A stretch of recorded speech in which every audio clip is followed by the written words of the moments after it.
असली तनाज़ा तब शुरू हुआ जब पहले बैच की मेरिट लिस्ट सामने आई। नीट के नतीजे के मुताबिक सेलेक्ट होने वाले 50 स्टूडेंट्स में से 42 का ताल्लुक मुस्लिम तबके से था। इस लिस्ट के सामने आते ही जम्मू की कुछ मखसूस तंजीमों जैसे SMVD संघर्ष समिति और डोगरा फंड ने शदीद एहतजाज शुरू कर दिया।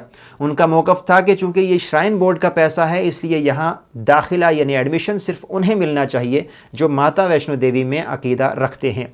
यहाँ से बात तालीम से निकल कर आइडेंटिटी पॉलिटिक्स की तरफ मुड़ गई।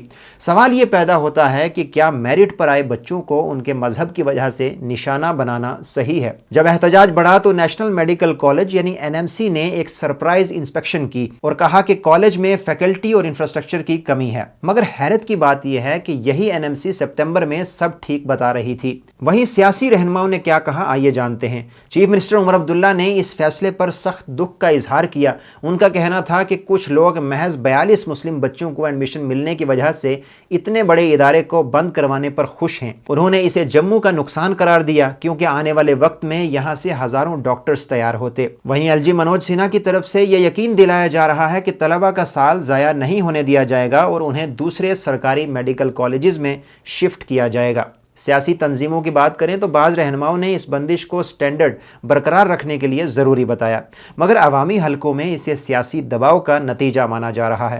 एहतजाज करने वालों ने अक्सर अलीगढ़ मुस्लिम यूनिवर्सिटी की मिसाल दी, मगर यहाँ एक बड़ा कानूनी फ़र्क है।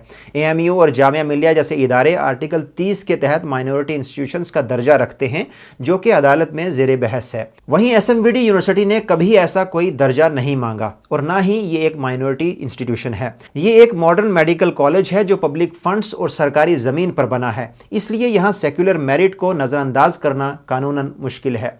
आखिर में सवाल ये है कि इस पूरे इशू से हमने क्या खोया? सबसे पहला है भाईचारा यानी ब्रदरहुड। जम्मू कश्मीर अपनी मुश्तरका तहजीब के लिए जाना जाता है, मगर ऐसे वाक़यात लोगों के दरमियान दूरियां पैदा करते हैं। दूसरा है तालीमी तौर पर हमारा बड़ा नुकसान हुआ है। करोड़ों रुपए खर्च करने के बाद भी एक बेहतरीन इंस्टीट्यूशन बंद हो गया। और तीसरा है माइंड सेट का मसला। जब हम हर चीज़ को मजहब की नज़र से देखेंगे तो काबिलियत यानी मेरिट पीछे छूट जाएगी। ये मामला सिर्फ 50 सीट्स का नहीं है, बल्कि ये उस माइंड सेट का है जो तालीम से ऊपर सियासत को रखता है। अगर मेरिट पर आए बच्चों को उनके नाम की वजह से निकाला जाएगा तो J&K का मुस्तकबिल कैसा होगा? फैक्ट्स ये बताते हैं कि जम्मू ने एक बेहतरीन इंस्टीट्यूशन खो दिया और सियासत ने एक और इशू जीत लिया।